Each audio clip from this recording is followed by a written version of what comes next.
have 2 points on the real line. Then there is a, should I write it on a piece of paper? Should I write it and show it, or shall I just? Yes, sir. Okay.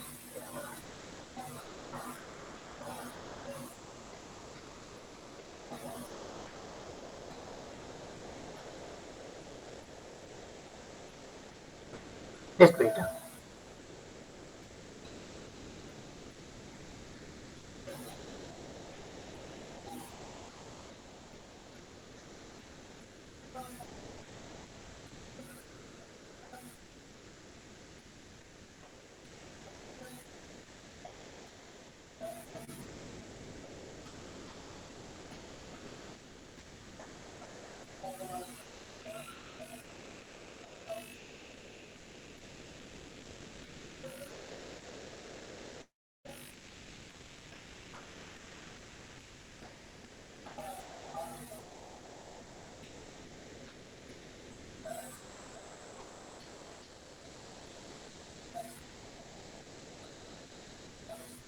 Is it visible?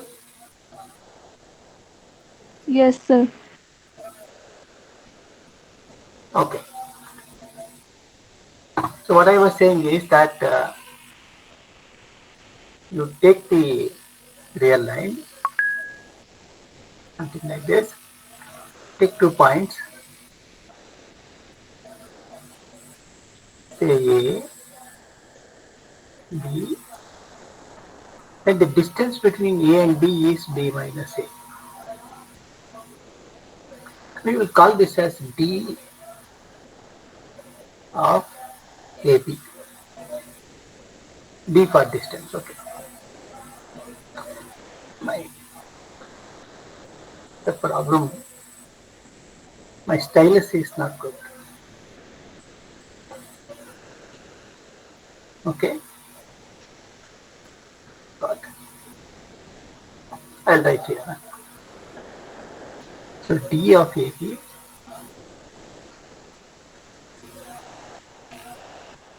is mod B minus A. Okay. So this mod gives you the length, the distance between the point A and B. What is this mod? This mod is a map from R cross R to R plus. Okay.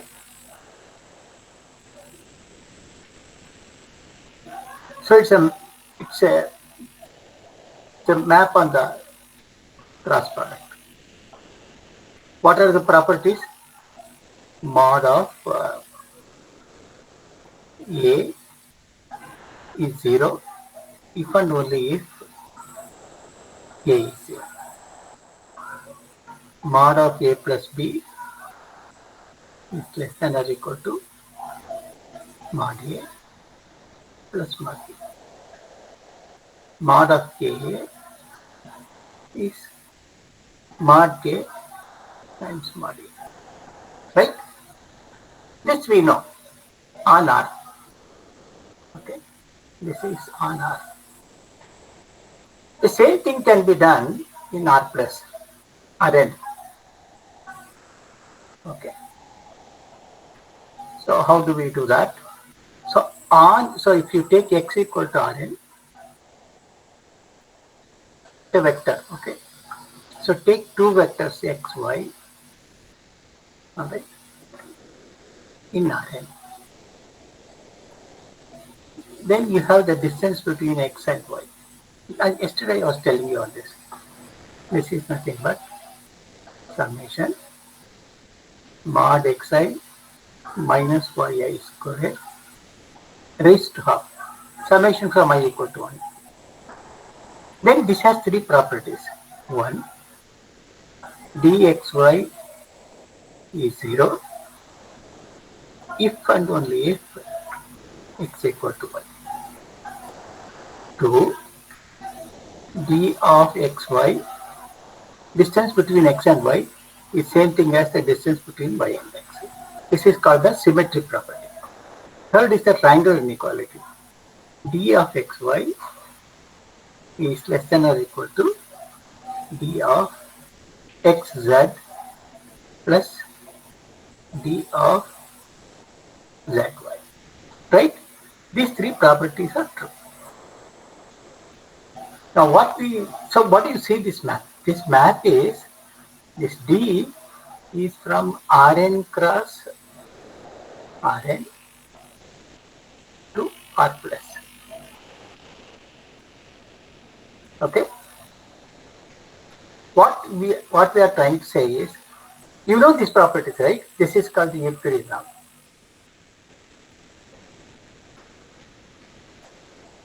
Now, okay. What we are trying to say is that why should you have x equal to Rn? You can take any arbitrary set and look at a map from that set to that set, satisfying this, then you call it as a distance. You can also see here that this also can be written as in a different way. Norm of x square is summation mod xi square. This also you can write. Then this norm becomes a map from Rn to R. So this is normally called a norm or length. Okay. This is a map from this. See, this is a bijective. It needs two arguments, but norm needs only one argument. This norm also satisfies the same three properties. Okay. So let me tell you what are the three properties. I will go slow in the first one or two classes, okay, and then take up the speed, on the blank slide. Picture, okay, blank.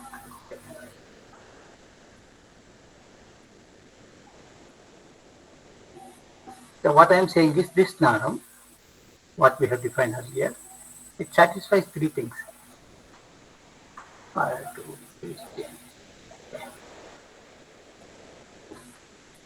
It satisfies three things, okay? Norm of God.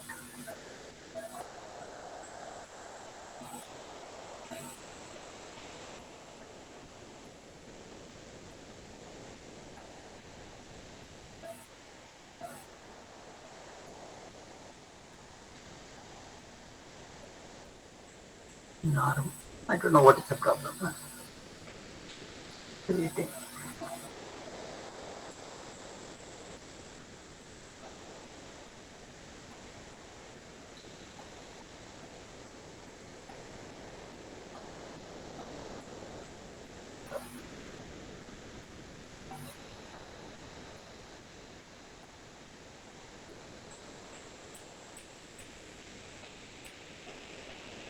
Okay.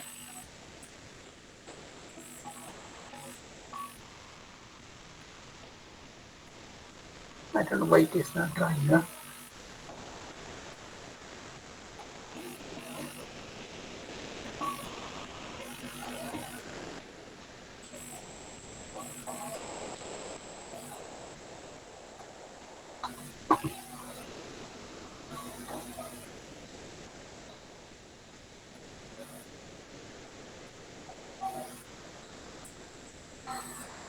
It's some problem with the software. Have to choose a pen or something.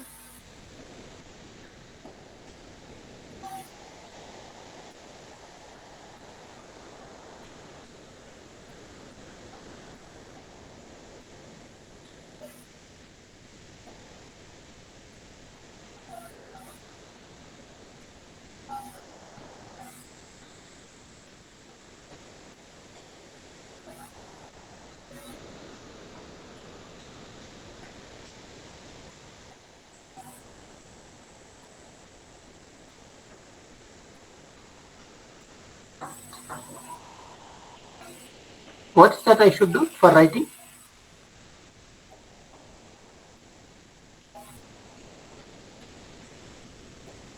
Hello?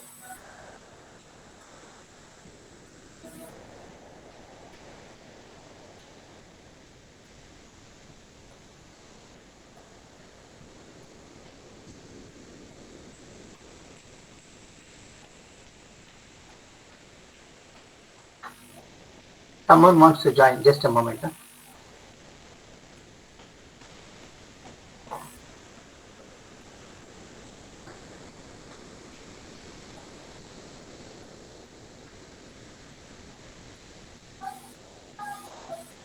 Someone wants to join. I don't know who it is.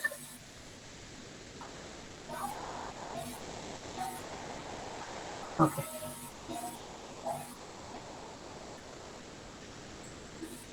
All right. So I'm not able to write on this one. There is some issue with the tablet. So this norm is a map from Rn to R, satisfying norm of x plus y less than or equal to norm x plus norm y, triangular inequality. Norm of x equal to 0 if and only if x is 0. Norm of alpha x is mod alpha into norm x. This is an Rn which we know. Now what we do is we remove the label Rn and put an arbitrary set x and define what is called a non-linear space. So this is going from what do we know to the unknown. Okay. Any questions? No, sir. Okay. So let me start sharing the screen now. Okay. I'll start with the lecture.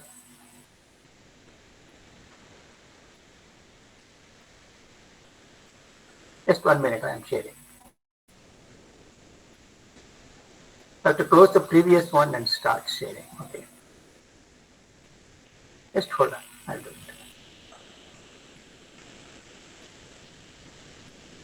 So non-linear spaces.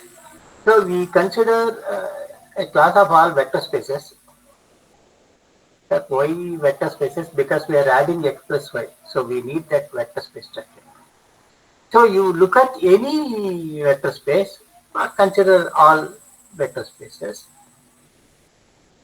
The scalars of this vector space, normally in this course, we either use R or C. Okay. Most of these theories are developed for either complex scalars or real scalars. Those who are interested in research, in doing research work, you can take also an Archimedean, any other field also.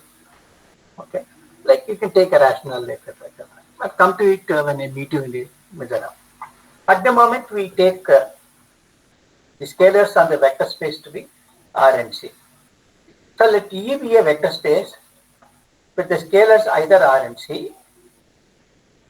A map E from E to R, in fact R plus. Okay, I would rather write R plus, but he writes it R. That is, x is going to norm x. Is it called a norm? By the way, this is a definition. From where did you get this definition? I told you what we have seen in Rn. So what we have seen in Rn, we generalize to any other vector space. This norm of x is greater than or equal to 0. That is, it is non-negative. And for any x in E, if norm x is 0, then x is 0. And if x is 0, then norm x is 0. That is, norm x equal to 0 if and only if x is 0. The second condition in the norm definition is norm of alpha x is mod alpha into norm x for all x in E and alpha in K. K means the scalars, okay, either C or R, whatever it is. So it could be any one of them. So mod, when you take alpha to be complex, then this is mod alpha in the complex plane. If it is real, then it's a standard mod alpha. Then this norm of x plus y is less than or equal to norm x plus norm y for all x, y. This is called triangular inequality. If such a function exists, if such a function from E to R exists, this norm, then we call this pair V with the norm, okay, a non-linear space. Some people call norm space, but we normally call it as non-linear space, and we usually write it as NLS. So we don't write everything as non-linear space. So this 1, 2, 3 that we have here is nothing but a generalization of what we have seen on Rn. Just you remove Rn and put any vector space in that place. So that is called non-linear space. It could be, the scalars could be either C, complex numbers, or it could be the real numbers. Please note, if you want to show that something is a norm, you have to verify the conditions 1, 2, 3 of 6.1. Okay. So the second consequence of this triangular inequality is reversed triangular inequality. To take E to be a non-linear space, E with norm 2 dots, whatever it is, this 2 lines dot with 2 dots is norm called a norm. Okay. Someone wants to join. Hey, just wait, yeah. Someone wants to join. I will allow that person and then come back. Okay. Just wait. Yeah. Who is that who wants to join? Yeah. Come earlier. Don't come later. Okay. This is an online class. If we are having a regular class, then you can come anytime. All right. Okay. What is the reversed triangular inequality? Norm of x minus y is greater than or equal to mod of norm x minus norm y. Why mod? Because we want a positive value of this number, norm x minus y. The same thing is true with real line or even in the Rn. A proof is simple. Okay. So you are all intelligent guys. So such simple proofs, if I do it in the class, then you will feel sick. All right. Will you read this proof? Yes, sir. Same proof, huh? What you have on the real line, except that mod you instead of one line you write 2 lines. Okay. Now, if E is a non-linear space, and if we define dxy equal to norm of x minus y, okay.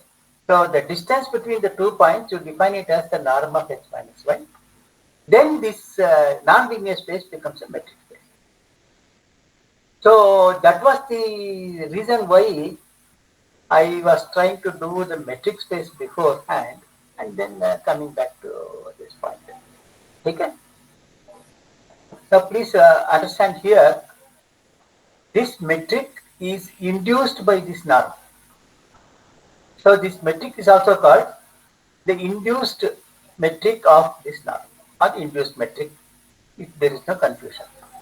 Then this ED is a metric space. What do you mean by ED is a metric space? You have to show that D is a metric space. That means what? You have to show the 3 things which I told you earlier.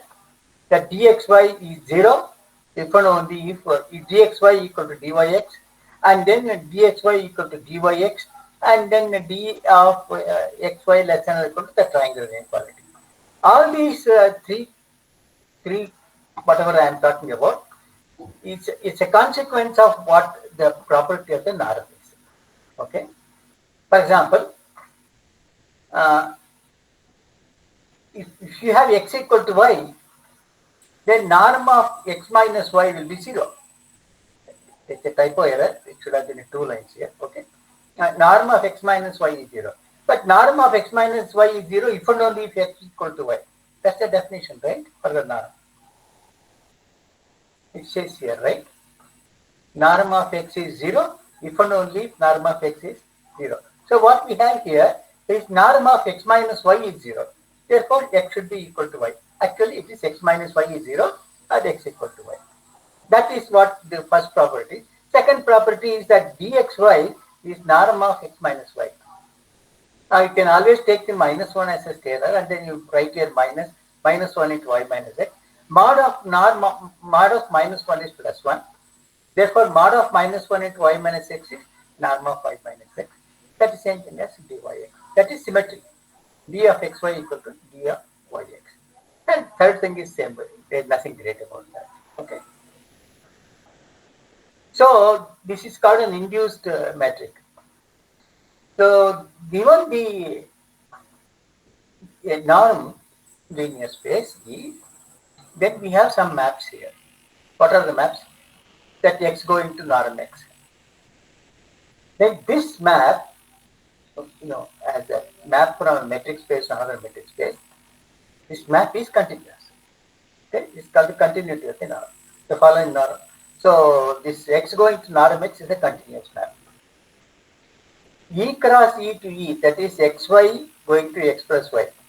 If you add two elements of the vector space, two elements say x and y, that is x comma y going to x plus y, this is also continuous. Third one is k cross e, that is a multiplication, a scalar alpha by x. It can be considered as a map from k cross e to e, that is alpha comma x goes to alpha x, continuity of the multiplication. These are the three basic properties that we need. Okay. So not a very great thing here. Okay. So the proof. You want me to do the proof or leave it to you?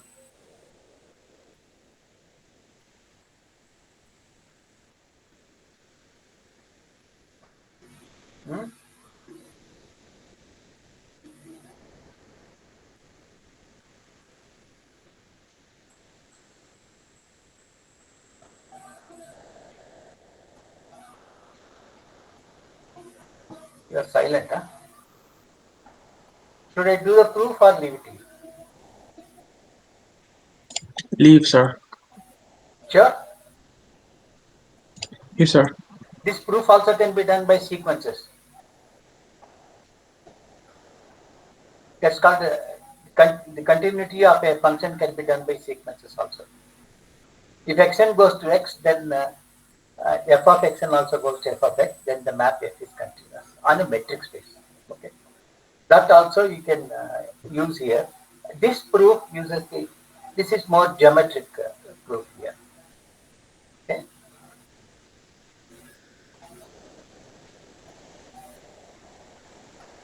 Feel free, should I do it or leave it to you? Sir, do it, sir.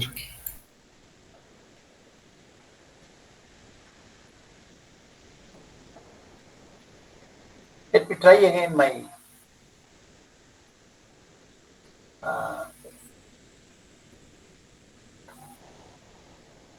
the PPT, then it will be easier for you to see. Okay.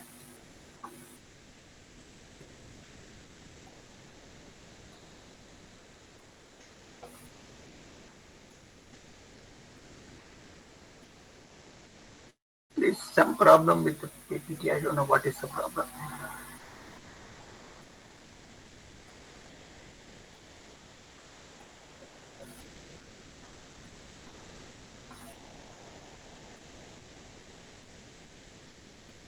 Okay. So what is the point here? So let me recall. If you have a function f from a metric space x to r, okay, this f is continuous if and only if for all sequences xn converging to x, f of xn converges to f of x. This is one definition. There is another equivalent. So what we have here, the function that we are looking at is fx equal to norm x. We want to show that this is continuous. Okay. So what is this f? F is a map from x to r. Both are metric spaces. And what is fx? fx is norm. So we want to show this norm is continuous norm. Okay. So take xn going to x. All right. This also gives you xn minus x close to 0 as n tends to infinity. Okay. This is G correct. So if you look at f of xn minus f of x, all right, that is same thing as norm of xn minus norm of x. Right? Now use the reverse triangle inequality and use this fact that xn going to 0 means what? Xn minus x equals to 0. Is norm of xn minus x equals to 0 as n tends. So use the reverse inequality here, you get the required thing. Okay? Somebody was saying last time that you please write something on the slide. Am I right? Rishabh told me, I think. Am I right, Rishabh? No slide. Okay. All right. That's exactly what he says, right? This norm of x minus y, fx minus f of y, this is norm of x minus y. This is less than or equal to norm x minus y by the reverse triangle inequality, right? This you have done it earlier. You see here.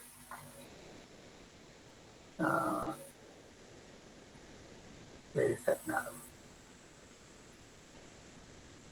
This is what we have done. Norm of x minus norm of y mod of this is less than or equal to norm x minus y. You use this proposition 6.2. Okay. So norm of this where is that? Mod of norm of x minus norm of y by the reverse inequality 6.2 is less than or equal to norm x minus y. So if x minus y is less than epsilon, you know, less than epsilon for whatever the thing is, then this also will be smaller than that. Or if you have to take a sequence here, you have xn here and the x here. If xn goes to x, this will go to 0 as n goes to infinity. This will go to 0 as n goes to infinity. So simple application of the, so if norm of x minus y goes to 0, mod of norm of x minus norm of y, mod of that also goes to 0. Therefore the norm is continuous. This is also a simple math. You see, the point which I want to tell you here, this is a very important theorem. Proof is very simple, but we use it at several places. Okay? So that is what is called the norm. What is a Banach space? A non-linear space which is complete with respect to the metric. So if whatever the metric that is induced by this norm, it becomes a metric space. If that metric space is complete, then it's called a Banach space. That means what? Every Cauchy sequence in this space is convergent. Okay. So the best way to understand is go to some simple examples. So these examples will take at least some 2-3 lectures, and we will go it in a very slow way. Okay. So the simplest examples of a Banach space is Rn or Cn with the Euclidean norm. Why is it Banach space?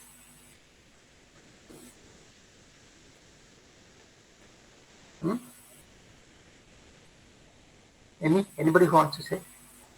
First, do you understand that R is a Banach space?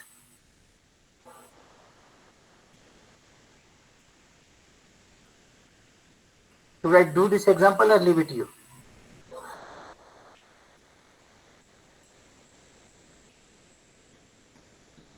कुछ ना कुछ बोलिए. Say something. Yes, no, do it, don't do it.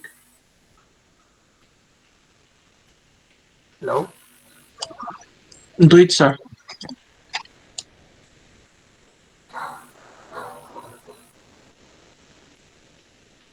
I hope you are not sleeping, huh? No, sir. Sir. No, sir. Yeah, if you sleep, then I get into trouble.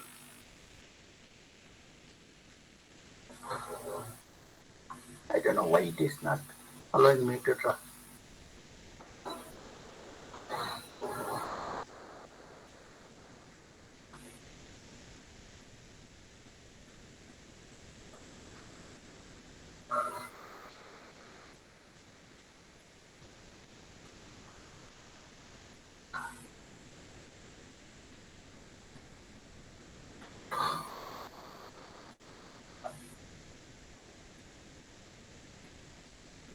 God.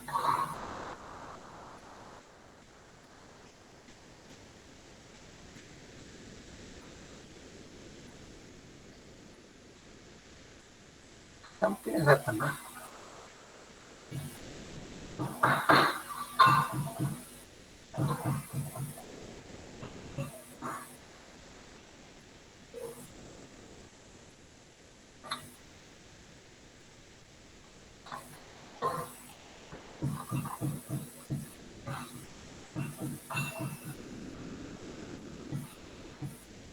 I would have preferred Zoom, but somehow your institution doesn't allow Zoom.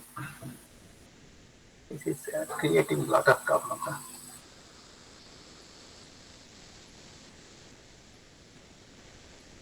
Mm-hmm.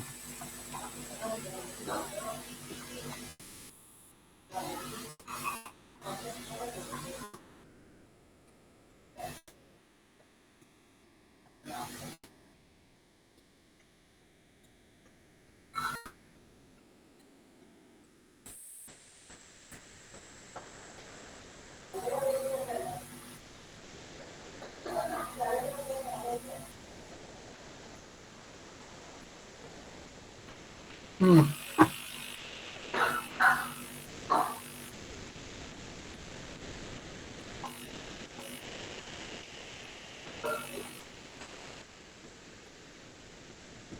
Hmm?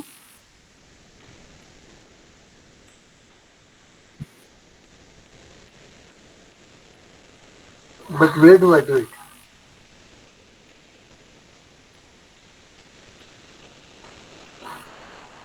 Cursor to pen.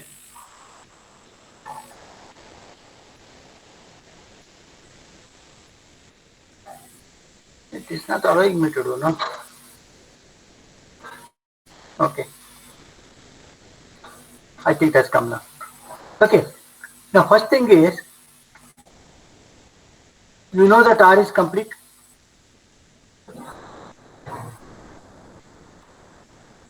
Okay. So, if this you take for granted.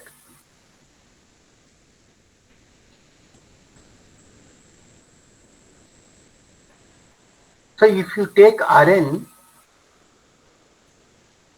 this is nothing but R cross R cross R. Okay. So, we want to show, 1 minute.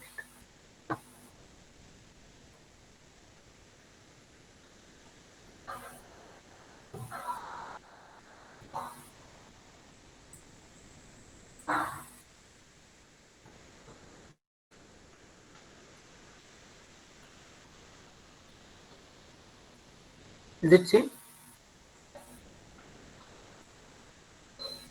Can you see? Yes. Okay. Yes, sir. So, this Rn is R cross Rn. Okay. So, you take a sequence Xn in Rn, which is Cauchy. We want to show this Rn is complete. Okay. This means Xn minus Xm, this Naram, is always greater than or equal to the nth component of Xn minus ith component of Xn. Correct? Yes or no? Xn has components, n components. Okay. Xn1, someone wants to join. अरे यार अभी join क्या होता है? Okay, xn, this xn what we have here, it has n coordinates, right? Xn1, xn2, etc., etc., xn n. Okay. So when you take norm of xn minus m is the square of the sum of these squares. So this component should be smaller than this. So if this is Cauchy, then this sequence is also Cauchy. Okay, I from I equal to 1 to n is Cauchy in R. Therefore, this sequence will converge because R is complete. Use this. Okay, use this here. So this x and I will converge. Okay.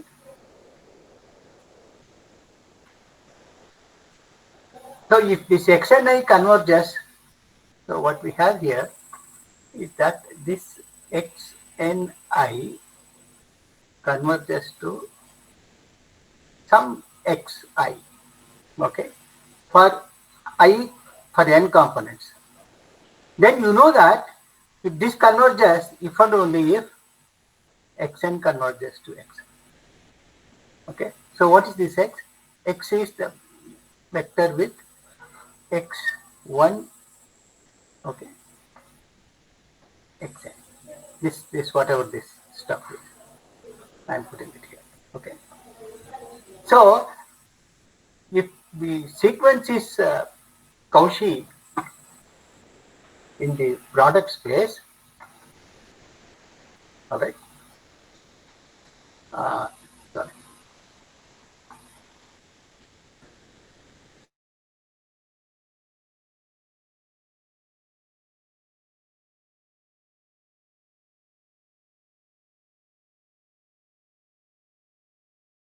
One minute.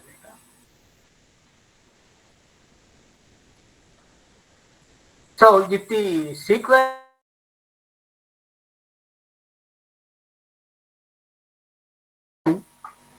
then each component is also Cauchy in R inertian. That's what I showed you. Therefore, each component, of this sequence will converge to some point. Then, if you take the points, which is converging in R, for I equal to 1 to the n, then this sequence xn will converge to x as n tends to infinity. Therefore, every Cauchy sequence will converge to in Rn. That's the point here. What is important here that you should know is that Rn is complete, R is complete is what is being used throughout. Okay, that's the point. All right. So now there is a theorem here, 6.7. I'll do this. This theorem is very, very important. I will come to this theorem. Okay. Before that, we come to some examples. I'll come back to this page 18, 19 after some time, after finishing these examples. So the first example is the Rn with the different types of, Euclidean norm. So the first thing is that we do some groundwork here. All right. So first we discuss some inequalities. Why do you need inequalities? Because when you define a norm, you have to define the triangular inequality, norm of x plus y less than or equal to norm x plus norm y. For that, we need some basic inequalities. That is what is being done in this case. I hope I'll be able to do one inequality today. So what is the basic concern here? For any n, any integer n, you look at either kn or rn, and we want to take any number p between 1 less than or equal to p less than infinity. And you take the x in x1, x2, xn in rn or kn, whatever it is. Okay. Then we define a norm, one norm of p subscript to be summation I equal to 1 to n mod xi raised to p, the whole thing, take the whole sum and then raise it to 1 by p. If 1 is less than or equal to p, less than infinity. Maximum of xi, I equal to 1 to 1 if p is infinity. Please note, this p runs between 1 and infinity. You have to be very, very careful here in understanding this comment. Do you think infinity is a number?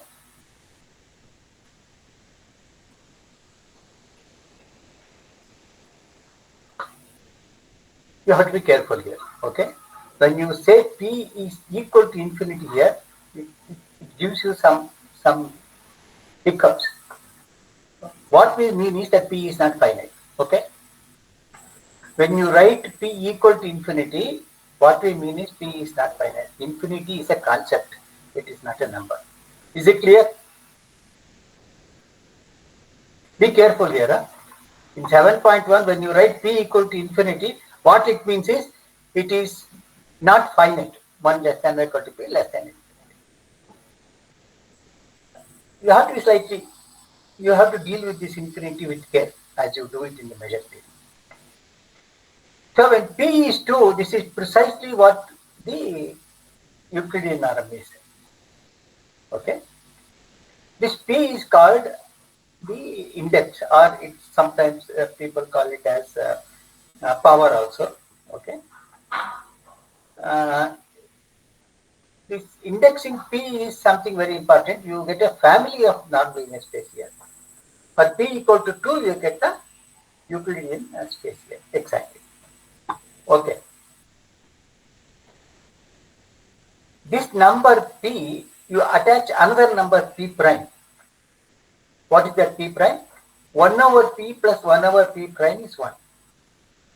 But given any p between 1 and infinity, you can always write this number 1 over p plus 1 over p prime equal to 1. Be careful, when you have p equal to the infinity, this p is infinity, then you call p prime as 1. Okay. So this 7.2 is defined for pp prime in 1 comma infinity. Infinity is not included, whereas in 7.1 it is included. This is an obvious thing, okay. So when you take p greater than 1, 1 over p is always less than 1. So you can add something to it, make it 1 and take the reciprocal and you write that as 1 over p plus 1 over p prime. This p prime is called the conjugate of p. Okay. For p between 1 and infinity, p prime is called the conjugate of p if 7.2 is satisfied. That is 1 over p plus 1 over p prime is 1. Alright. Then what Young's inequality says, if you take two numbers a and b positive, then ab is less than or equal to 1 over p a raised to p plus 1 over p prime b raised to p prime. Please note that there is something raised to p here. Okay. That is why this basic inequality is needed. Alright. This is Young's inequality. If you take any two positive numbers, I repeat, ab is less than or equal to 1 over p into a raised to p plus 1 over p prime into b raised to p prime. Alright. This is true no matter what a and b, but they have to be positive. If a is 0 or b is 0, it's obvious. If a is 0 or b is 0, then obviously this is left side is 0, this is not 0, it's always positive. So this inequality is trivial if either a is 0 or b is 0. So we assume that both a comma b are positive. Why do you take that? Because somewhere we are going to divide. That's the reason. Alright. So we take a and b to be positive. And here we look at log of ab. Now you understand the story. Yeah? The story is if a is not 0, b is not 0, then ab is not 0. If ab is not 0 and ab is positive, you can take log of that. Log of 0 is not defined. Log of 0 is actually, it converges to infinity. Okay. That's the reason why you separate out this ab or you take ab to be positive. So log of ab is well defined because a comma b is positive. But log of AB is log of A plus log of B, you know it. What you do is, you divide and multiply this log A by P over P. So keep this 1 over P here. You have a P here, push it into the log. Okay. So P log A is log A raised to P, right? P log A is log A raised to P. So you have here 1 over P log A raised to P plus same way 1 over P prime log B raised to P.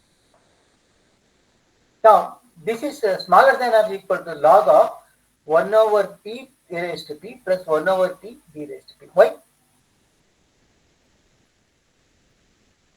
Why is this true? This step.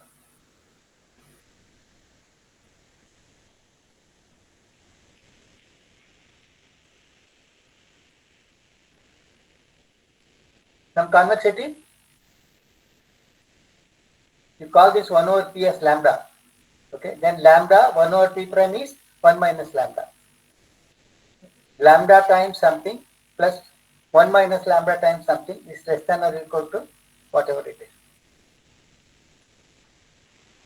Why is this true? 1 over P into log A raised to P plus 1 over P prime into log B prime. Why is it smaller than this?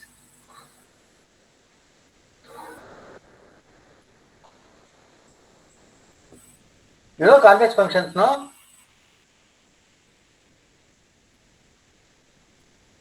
These convex functions, alright? So this is because of the convex function of the log, and therefore you get log of 1 over P A raised to P plus 1 over P prime B prime. Now you take exponential, that is the inverse of the log function here. When AB is less than or equal to, take the inverse of this, you get 1 over P into A raised to P plus 1. If you take the exponential here, you get 1 over P A raised to P plus 1 over P, because exponential and log are inverse functions. That proves the what is called the Young's inequality. Now there is an issue in this proof. You need to know the convexity of the functions that we are using it here. So what I will do is I will give you alternative proofs for the same theorem, for the same inequality, and I will send you the handout. Either you read this proof or you read that proof, whatever you want. Okay. So the next proposition is the relationship is rather important of it. We say that P prime is the exponent dual to the it's all the dual of P, whatever, the exponent dual of P. So if P is 1, we set P prime equal to infinity. This is a definition, okay? Whenever P is 1, you set P prime equal to infinity. If P is infinity, you set P prime equal to 1. That's the conjugate of the number P. It is 53. I have 2 minutes left, okay? So this is what is called the Holder's inequality, most important inequality here. If you take I equal to 1 to n, mod of xi into mod of ya, that is less than or equal to mod of xp into norm of xp into norm of yp. This is what is called the Holder's inequality in Kn and Rn. This is an extremely important theorem which we are going to use all through.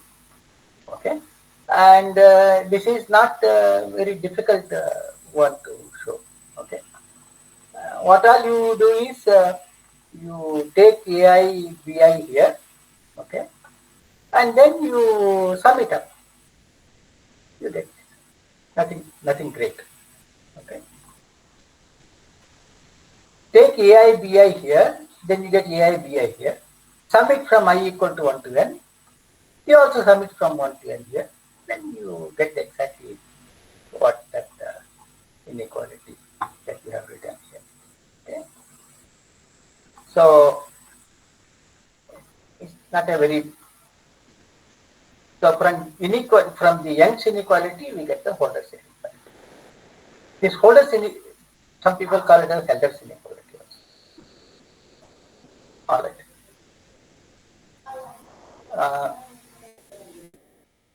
Let me stop sharing.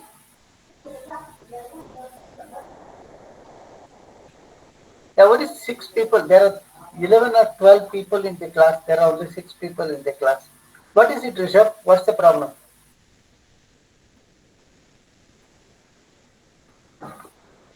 Attendance is not compulsory or something? Hello, Rishabh?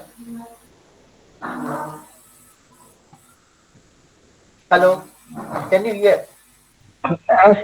Sir, actually, sir, two students are traveling, so that's why they are not joining the class. Oh, okay. So can So, you? is it necessary to take attendance? Sir, I don't. Maybe, sir, just take attendance. Necessary clear. All right. This is to In the take next attendance. class, I will prove the Boulders inequality as well as this one, and then we get into the examples after that. All right. The time is around Yes, sir. 6. The class is supposed to go up to 1, 12 to 1. So I'll stop here. You have any comments? Sir, can we know the name of the book that, sir, you were showing in the starting of the lecture, sir? I've sent it, no? I've sent it by Gmail. Okay, sir. Thank you. You have not seen your Gmail? Sir, we seen it and there was some assignment, sir. Do we need to submit it to you or just to I'll ourselves, sir? tell you when you want, when you have to submit. Okay? I sent that. Wait, did you not check your email? There are 2 parts, no? One is the lecture note, another is assignment. Have I not sent it? You Yes, have, sir, you have sent it. We Yeah, received, sir. We received this just PDF. check your email again. Yeah, it is there in your. I sent this. Whatever the lecture notes I am using here, I already sent it on it. Okay. I sent it because you read it and come, then it will be easier to teach for me online. Bye bye. Have a good day. It's almost 1. Enjoy.